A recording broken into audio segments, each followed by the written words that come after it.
Hey guys, what is up? It is Kadron bringing you my Kaido Mono Purple deck profile. I do apologize for the lighting and the camera quality. Turns out that my stand for my other camera is broken, so I'm having to get a new one. So this is being recorded on my GoPro. Guys, for my Kaido deck, I can actually run both leaders. When I was building a separate deck for this Kaido leader here, the blue-purple one, I ended up just building the same deck. So right now I've been testing both leaders with my friends, and I'm seeing success with both. The biggest difference here between the two is, of course, the life total. The blue-purple Kaido only has 4, while the regular mono-purple Kaido has 5. 1 life does actually make a big difference when you are playing. So that's why this deck is more along the control-heavy side of things. So to explain the Kaidos, the blue-purple Kaido, that one is once per turn when an opponent's character is KO'd, you can take 1 card from your Dawn deck and set it as active. The purple Kaido, he is Dawn once per turn, Dawn -7, and you can trash the top card of your opponent's life. Both decks play control-y, and as for me, right now the decks are the same. I even went so far as building 2 of the same exact deck and realized, wow, I don't really need to do that. I can just pick my leader at the beginning of the tournament and try it out. Both have 5k power, and the big difference here is just their abilities. I do apologize for that red light. Like I said, I am recording this on the GoPro, so it's got a red light there. So my deck profile is going to be in the order of characters, and then events, and then stages. This deck does have a stage. So we're going to start with my 2 cost cards. They are almost the same. It is Black Maria and Higurashi. Black Maria and Higurashi both cost 2. They are both blockers with 1k counter. The difference here is going to be their power, with Black Maria being at 2 and then Higurashi being at 3k. I will probably butcher names, so I do apologize for that. But essentially they're just early blockers to play, so that way I don't get rushed down by Zoro. Go ahead and move those over here. My level 3s is actually my 3 cost cards has actually what's changed lately. I said level 3, so if you can't tell, I play Digimon.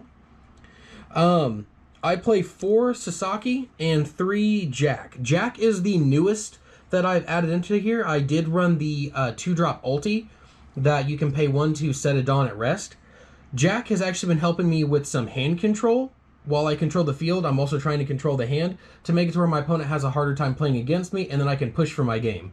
The main goal of this deck is to ramp so I can play good cards, but if I can control what's in my opponent's hand and what's on the field, I can take advantage a lot earlier. I did just have a test game with a friend where I was able to keep control of the field, and I was able to do Jack and use my blockers to keep myself alive, to keep Jack alive, and then every turn I put a Dawn under Jack and then swung with him to keep hand control. So Jax, I'm going to go ahead and pull this behind the camera so I can read the effect as is. When attacking, Dawn -1, your opponent trashes 1 card from their hand. So if I get a couple Jax out, I can make him actually get rid of hand. I do have to put a Dawn under him if I want to be able to hit the leader, or just attack other characters. So it just depends on what I do. Normally I'm trying to swing into characters so that my opponent doesn't have a field, so it kind of works out that way. Sasaki has a really good effect where I can get an extra Dawn, but and I'll read that effect to you real quick. When attacking, I can trash a card from my hand to play 1 card from my Dawn deck and rest it. I more or less use Sasaki for the 2k counter he has. 2k counters are a huge thing in this game right now. There have been games where I don't think I would have survived if I didn't have as many 2k counters in my hand as I could. Both of these cards cost 3, and both of these cards are 4k DP. Alright, let me get them cleared out of the way here. So now I'm going to go into my 4 drops. I only play 4, and that is Ulti from the trial deck. She is a 4-drop 5k. Again, I don't use her for effect. Her effect allows you to play a page 1 from your hand. She is a 2k counter, so she's just there for the counter to keep myself alive. Going into my 5 drops, we have what is the MVP of my deck, Queen, and another hand control card, but also a good defensive card. We have that with Drake. I'll start with Queen. Queen is a 5-drop, 6k power with blocker And on play, I can Dawn -1, draw 2, and trash 1 card. Drawing and fixing my hand is super helpful in this game, and I appreciate Queen every time I get one in my hand because it helps me stay alive in the game. X-Drake is a 5-cost, 5k power character. He has the ability on play. I'm going to double check it because I think it's Dawn 1. Yep, Dawn 1, and my opponent chooses a card from their hand and trashes it. I don't use that very often. He is also a 2k counter unit, or character, and that 2k counter comes up a lot. Now, if I just need to get him out there and I have nothing else to play and I need a body on board and I want to also get rid of cards in my opponent's hand, then I'll play him. But 9 times out of 10, he's used to counter. Alright, going into my 6 drops. I play 3 of the 6-drop King and 2 of the Kuju. We'll explain the Kuju first. 8k DP, 1k counter, either a big body on board or helps keep me alive. The King is another MVP of my deck, 7k power, but on play, we do a Dawn -1, and then we KO one of my opponent's characters that costs 4 or less. That was the part I couldn't remember, was the 4 or less. Really good to help me keep control, start popping some of the bigger stuff so that way I can stay alive. The reason I had to double check what he pops is because for my 7 drops, I play 2 of this King. This King has a similar effect, also 7k DP, he's just a 7 cost, but he has a similar effect, except he will pop one of my opponent's level 3 or lowers and one of my opponent's level 2 or lowers.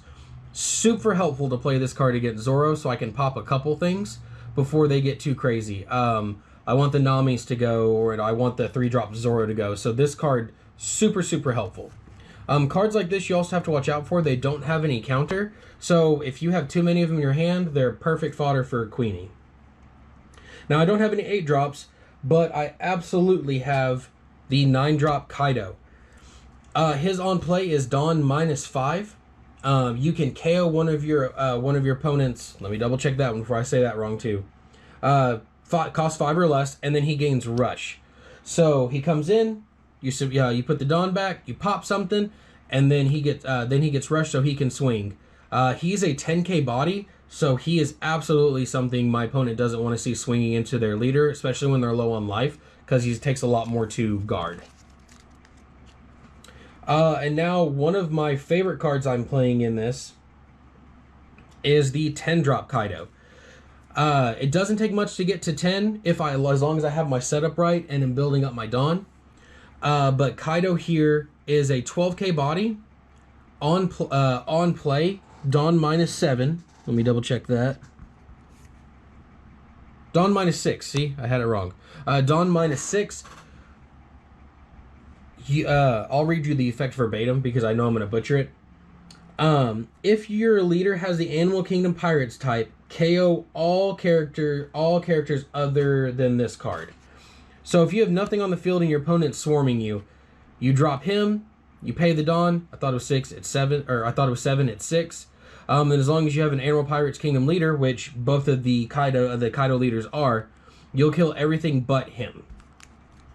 I know it probably seems weird that I'm reading my cards, but I've actually been practicing with a green deck lately, and I still don't have all the effects memorized. I still very much read my cards as I am playing.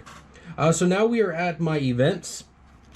I have 4 of my 1-cost event of Blast Breath, and 2 of my 2-cost event, Thunder Bagua. I hope I said that right. So Blast Breath is just my generic counter, Dawn -1, plus 4k until the end of the battle. So just a really good card to keep out there to keep my leader alive when I've got big swings coming my way. Thunder Bagua, I only run as a 2 of. It's very situational. It costs 2 to play. I give my, during the battle, if I have 2 or less, my gosh, if I could talk, 2 or less Dawn cards, I can add 1 card from my Dawn deck at rest. And then it also gives 4k to my leader. So, still gives the same amount of power this one does, but it'll let me play a Dawn card as long as my life is at 2 or less. Something you definitely want to see late game, because this deck does go late game. And then 4 of the stage card, the island. I will tell you right now, it is now a running joke for me in my locals that I don't need islands to win, because for some reason, even running it at 4, I'm having a hard time seeing my islands in the deck. But the island, if when I do see it, is huge for the deck. So activate main, you can rest the stage to take a Dawn card from your Dawn deck and play it and rest it. So every turn, just, hey, I'm going to rest and get a Dawn. So after I pay a Dawn cost of 1, I can just bring it right back with this. This card is super huge. You want to run it at 4, you don't want to run it any less. And like I said, I just have had the unfortunate luck lately of not being able to see it. So guys, again, I'm going to apologize for how quick the deck list video was. And then just kind of the quality. I've got, like I said, I got to get another stand for my camera. And see that glare over there is awful. But I hope you enjoyed the deck profile. Don't forget to leave a like and subscribe. I'm hoping to bring you more content in the future. And then right now, my win-loss record for this, in tournaments, I have lost once, but I've only played in 2 tournaments, so don't read too much into that. I've only lost once, and then I've won all the rest of my matches. I've had the pleasure of playing against the Green-Red Law, the Green-Red Luffy, and then a lot of Zoro. In my playtesting with friends, doing blue and blue Crocodile, and then just mono green Law and stuff like that, I'm very successful. I've only played like 6 or 7 games against each of those. Lost maybe 1 in all those. In my playtesting with friends with their Zoro decks, though, about 60-40. 60% win, 40% loss. I feel like it's also them learning my deck and learning how to play my matchup. So I'm gonna definitely give them credit. They're learning how to play against what I'm doing, and how my stall tactics works. But thank you guys for watching. I will catch y'all in the next one. I got the cash in the bag, stadium packed. Born a rock star in this life, gone live it up on the attack. Baby, I'm bad, I just wanna get caught up in this life. I'm crazy, I'm mad, doing no cap. Only God wants you, better go live it up.